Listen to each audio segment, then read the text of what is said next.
Hello everyone, welcome back. So today is the second day of third week of this lecture series. So we were finding the similarity between a group multiplication table which was formed out of just an abstract group, and we were comparing within a particular group multiplication table which was formed for ammonia in particular. Which belongs to C3b point group. So we figured out that when we compared both these group multiplication tables, that all the elements in that multiplication table, they have a one-to-one correspondence. So that means the elements of the group itself, that is the group that had like E, A, B, C, D, E, so F, and our C3b point group. So all the elements had one-to-one correspondence, and we also looked at what are the actual correspondence. Okay, so which one is which? Now the groups which have one-to-one correspondence, they are called isomorphic to each other. Okay, so these G6 and C3b point group, they are isomorphous. Okay, and if there is more than one-to-one correspondence between two groups, they are said to be homomorphic to each other. Okay, and all groups are homomorphic with the group E. Obviously, that is not a thing to be surprised of. So where like A is E or B is E or C is E, any element that you can think of will have a corresponding correspondence with the identity element for that particular group. Okay, so now let's have a look at another interesting aspect of this symmetry elements belonging to a group. We have formed a group from the symmetry operations of the molecule that is under consideration. Now we can further classify certain operations in that particular point group under something called class. So what is that class? We will know in a moment. So before we can talk about what is a class, we should know something called similarity transformation. So what is similarity transformation? So if you pay a little attention to the screen, you will see what is the definition of similarity transformation. So suppose you have A, B, and X as elements of a particular group, and if the this term X inverse AX is equals to B, which is also another element of the group, then we say that B is the similarity transform of A by X. Okay, so similarly, if we have something like another element Y belonging to that group, such that Y inverse B Y equals to A, then again B and A are the similarity transform of each other. Now, when two elements belonging to a group are related through a similarity transformation, then we call those two elements are as the conjugate of each other. So here particularly A and B are conjugate of each other because they are related through similarity transformation. Now there are certain properties of this conjugate elements that we will be looking at next. So the first property that we will look at is here, that is all the elements are conjugate with itself. Okay, so what does it mean?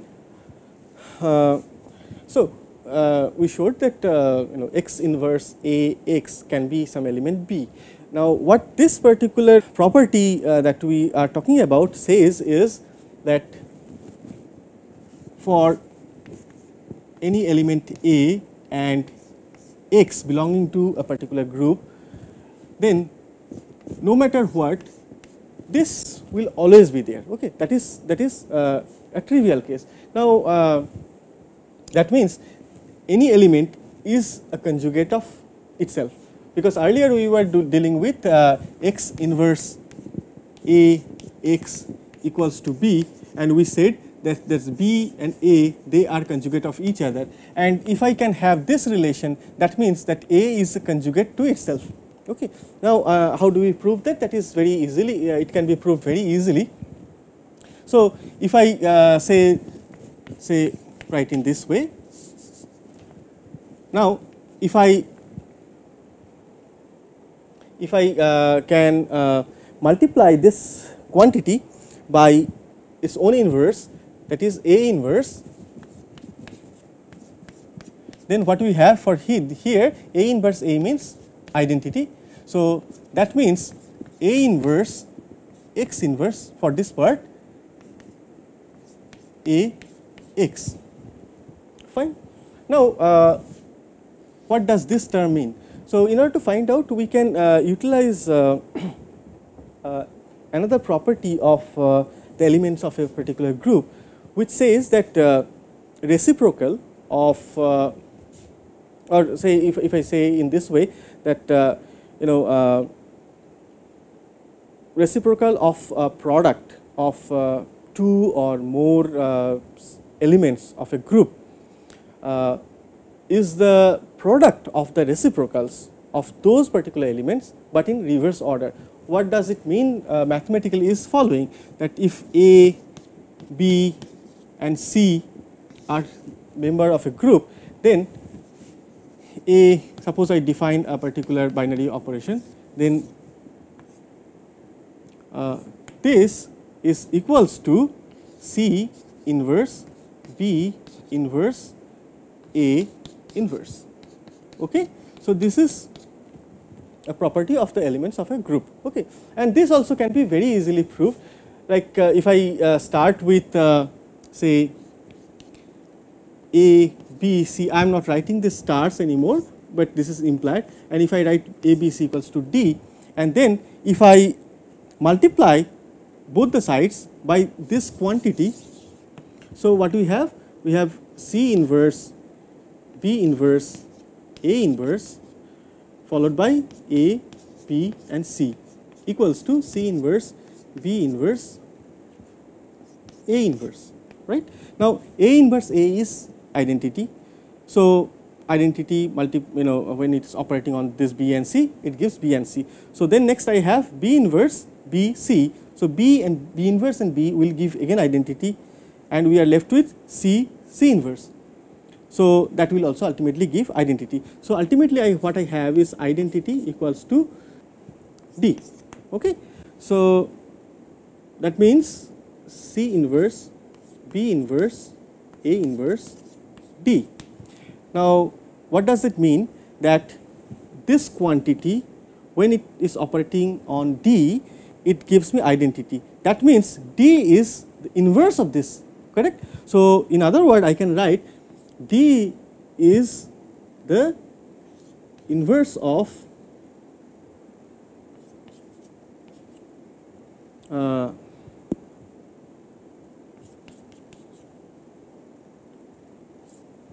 this one. So, I can write like D inverse equals to this.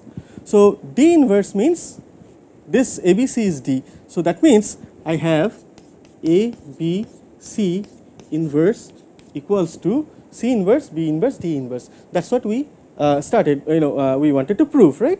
So, the reciprocal of the products of two or more elements of the group is equals to the product of the reciprocals in a reverse order. So, now knowing this one, what can I write for this? So, this is A inverse X inverse, fine. Suppose if I can separate this two. So, this means X A whole inverse and then A X, correct. So, this is equals to identity. Now, this is only possible when this X and A commute, okay. So, then only if it commutes, then I can write it's like X A, correct. So, in that case obviously I have this one. So, one element for A I can always have like E identity, okay. But other than identity, other than this trivial solution, I can find particular element which will be commuting with this A. Fine. So suppose that is B. So then B A B is equals to E. So what does that mean? That ultimately this comes from this expression. Okay. So if this is valid, then and that is valid for some x which is which commute with A, right? Which is obviously possible, and therefore this is valid. So in general, what we have is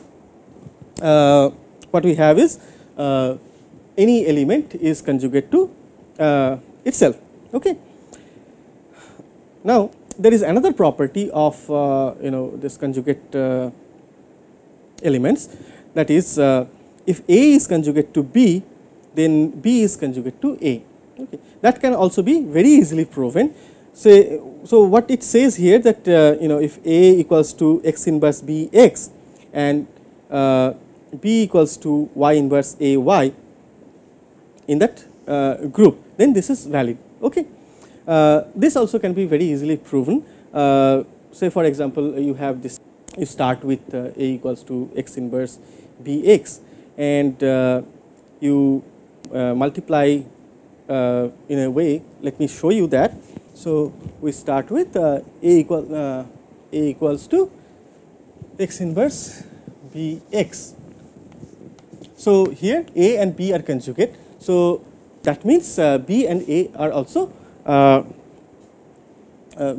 conjugate. So B is also conjugate to A. Now how do I prove that? So what I can do, I can left multiply this A and this side also by x, and right multiply with x inverse. So let us do that.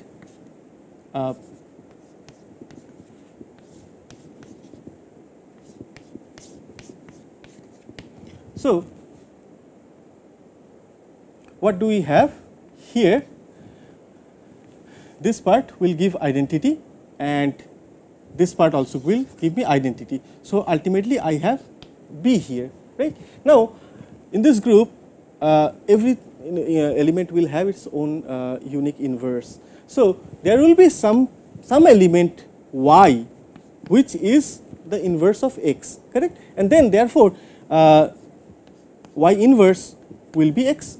So then what I can write for this part, that is B equals to y inverse A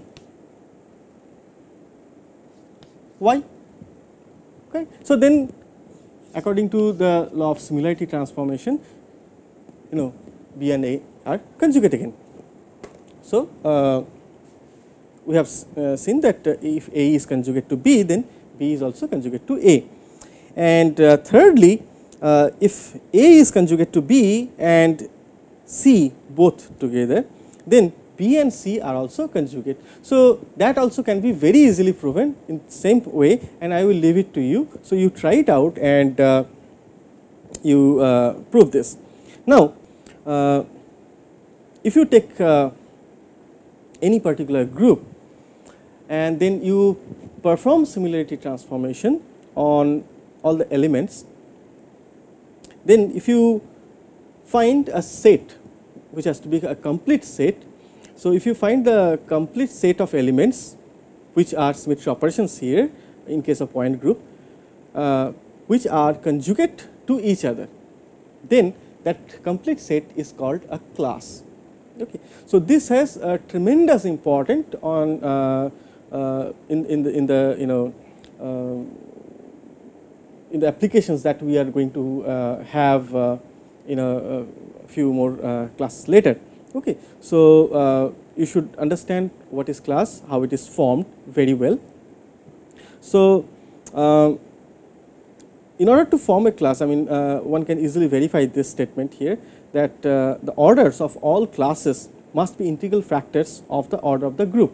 So similar to the subgroup, here the order of order of any class will be integral factor of the order of the group. Okay. Now with this knowledge, let's try to find out the classes which are present in case of G6. So, how do we find out the classes? The answer is very simple. We have seen that we know the definition of class, that is the complete set of conjugate elements. Conjugate elements are found by doing similarity transformation. So, what I am supposed to do here, you have in G6 you have 6 elements. Okay. So, choose any particular element first, then perform the similarity transformation using all the elements present. Okay. So, for example, here you have suppose you start with the element E. So, what you do is following. So, what you do is you take E and then keep doing the similarity transformation using all the elements that are present in this group. So, you get one answer here. Okay. Then you do say A inverse E A, you get another one, then B inverse E B, and you keep doing until you reach the last element of the group. And then whatever the results that you get, that you will get 6 data, right. So, 6 elements you will get out of this simulated operations, because you will do another 3.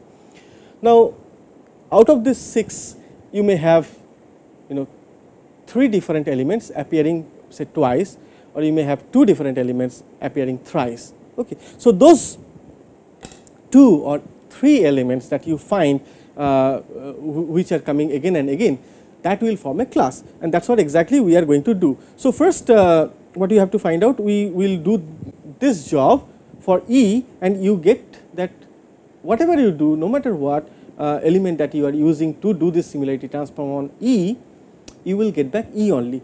That means that identity is it forms a class by itself. Okay. That is the term that we will use. So, identity forms a class by itself.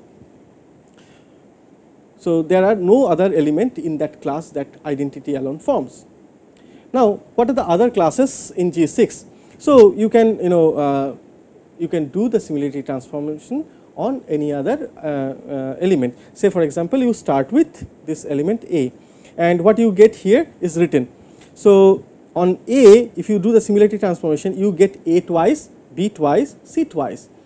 So, that means A, B and C, they are conjugate to each other, and A, B and C form a class whose order is 3. So, we have a class of order 3, right.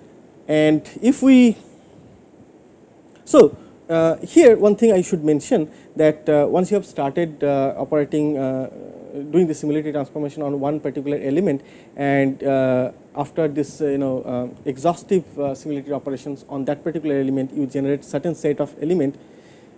In the next similarity transformation that you would like to do, because you have got only 3 elements in this class and identity. So, there are 2 more elements which are still left, and you would like to find out whether they form a class or not. So, in that case, you start with one of them. Okay.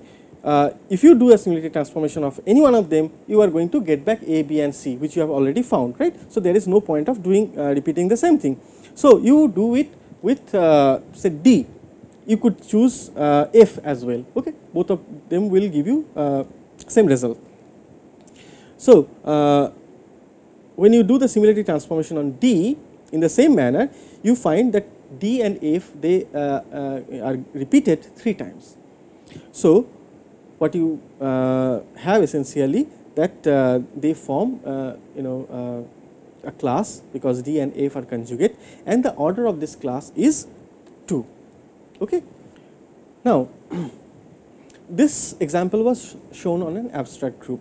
Now, in case of point group, this is an really important thing, and so we need to find out the classes in case of symmetry point groups as well. So, you can actually test all the possible symmetry transformations like you did earlier, and find out the conjugate elements. So, if you have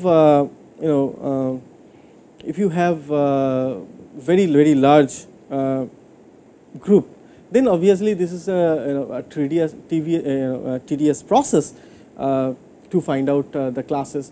But once you have found out one particular class by similarity transformation, then your job becomes a bit more easier with every class that you find out.